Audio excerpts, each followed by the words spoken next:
been taking English lessons for a long time, but you still feel like you haven't made any real progress? If you have felt that frustration, welcome to my new video. Today I would like to talk about this topic and share 6 tips with you that can actually help you learn English more efficiently. But let's be clear. If you are expecting a magical overnight solution, this is not a video for you, okay?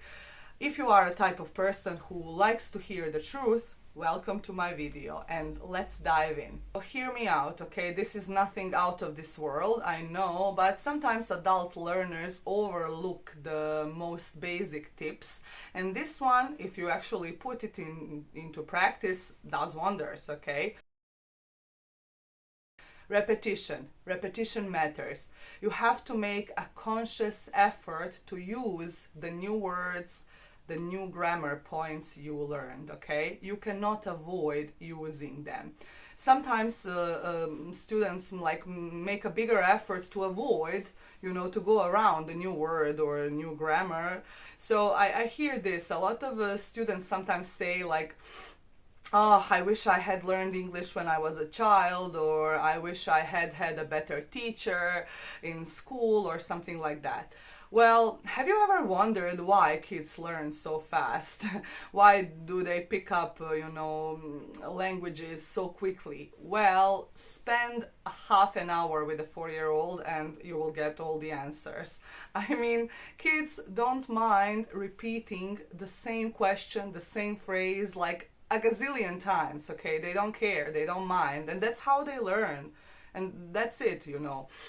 So you can do it as well, just don't put a lot of effort into avoiding things. Use that effort into consciously using the new vocabulary and new grammar points, okay?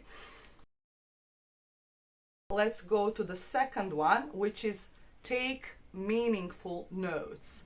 Why do I point out meaningful, okay? A lot of people take endless notes of words and translation, and they never go back and they just let them go into oblivion, okay? But that's not the point.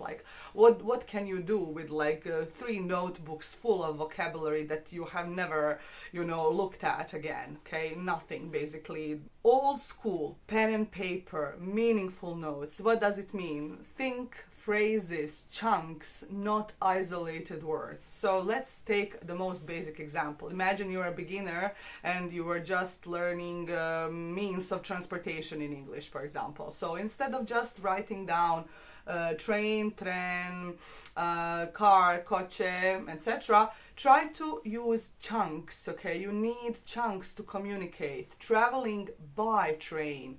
I take a train. We take a bus in English, okay? Or we ride a bicycle. These chunks can help you because you immediately have a verb and a noun, okay? Or you have a preposition by. We use by when we talk about transportation. They are, ready to use chunks of language, more functional than just learning one word. If you learn the word, for example, decision, learn immediately that we make decisions in English. We don't take them. That's not a supernatural phrase in English, okay? Okay, people will understand you, yes, but it doesn't sound supernatural.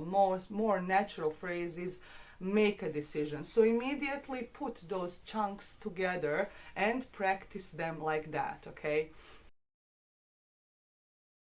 The third tip is also related to this one. So not just notes, not just isolated phrases. Later, put them into sentences, into paragraphs, but again, meaningful ones, okay? So, for example, I will share a recent experience of mine where it's not that I learned new words in English, but I wanted to activate some of my passive vocabulary, okay?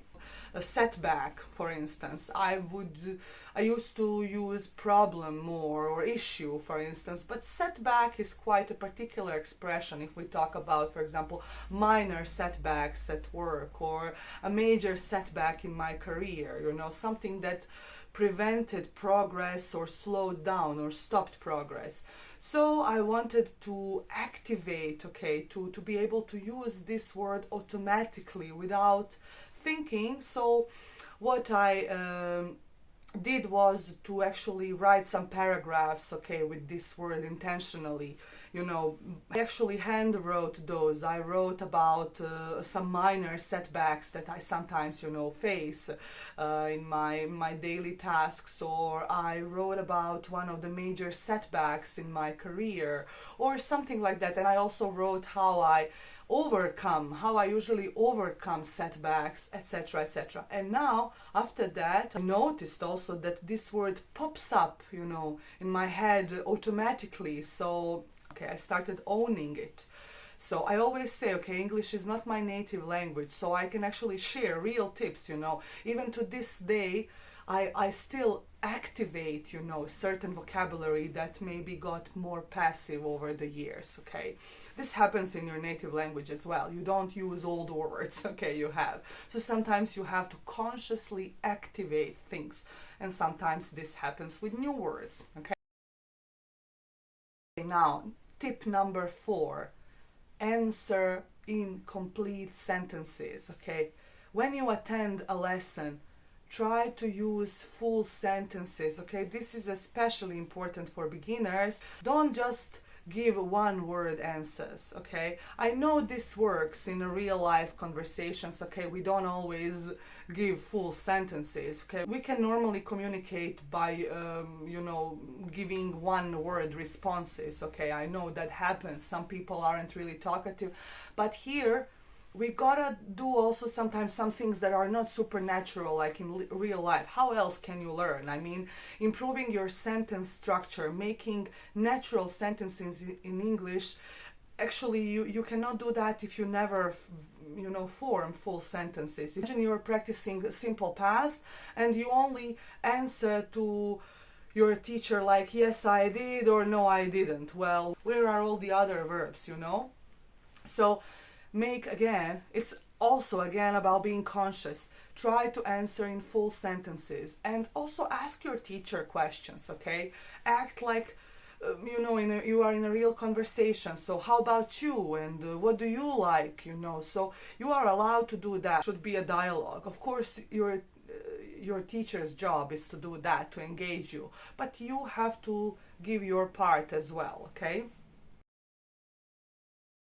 Tip number 5, personalize your learning, Don't just invent stories that you don't care about, Sometimes my students say like, oh, would you like me to make an example?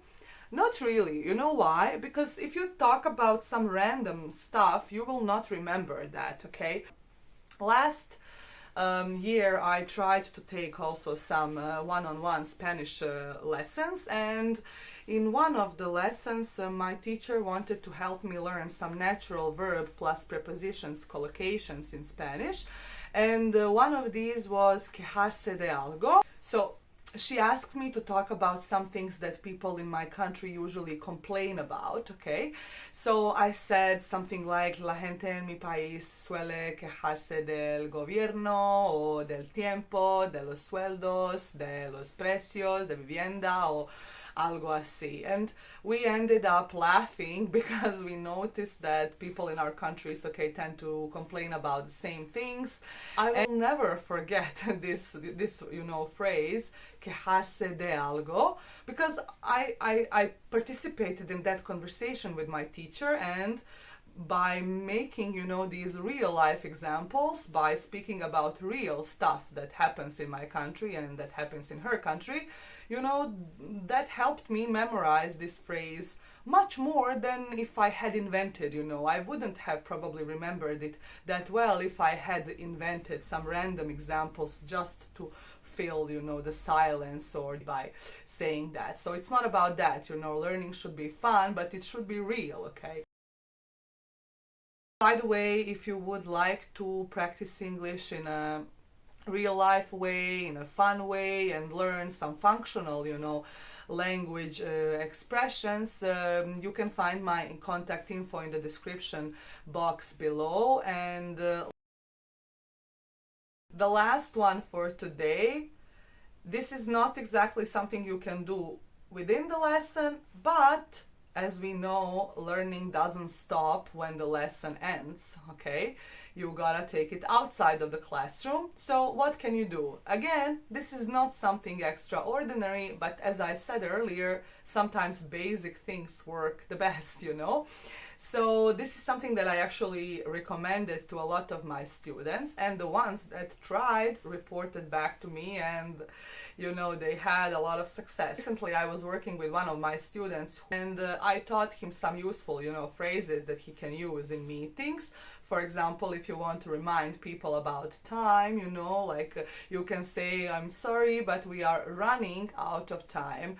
Or if you want to, indicate that you need to start summarizing, you can say, we should start wrapping up. Okay, so these are some natural phrases you can use in meetings in English.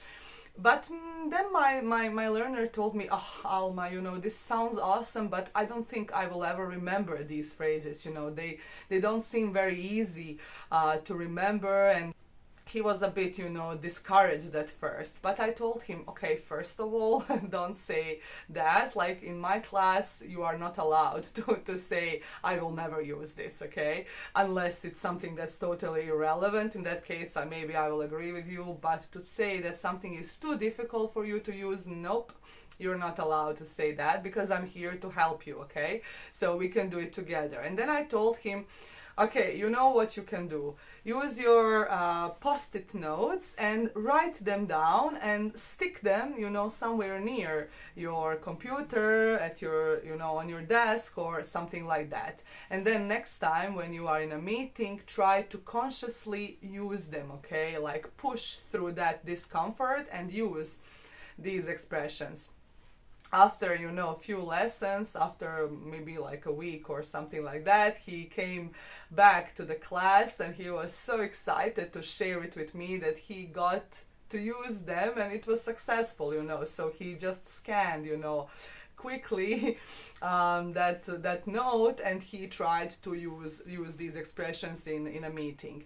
I was so happy to hear that. And then now he uses them, in our class to remind me about the time, and he uses these expressions repeatedly. So again, we go back to the repetition. Repeatedly using them basically made him remember them. So don't underestimate the power of these little post-it notes, and that's how you take these expressions outside of the classroom, because that's also important. Sometimes you will get really comfortable with your teacher, but then you have to take them outside of the class and use them in real life.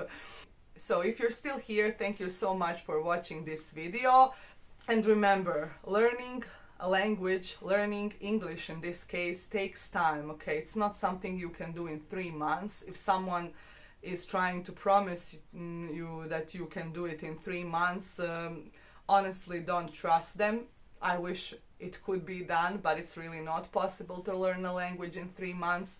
But by applying these different tips I mentioned, you can make it more effective and more practical and easier. Let me know in the comments which one you would like to try next and which one might work for you. Also, if you know someone who is learning English, share my video with them. If you like this kind of content, like this video and subscribe to my channel. So see you soon. Thank you so much. Bye.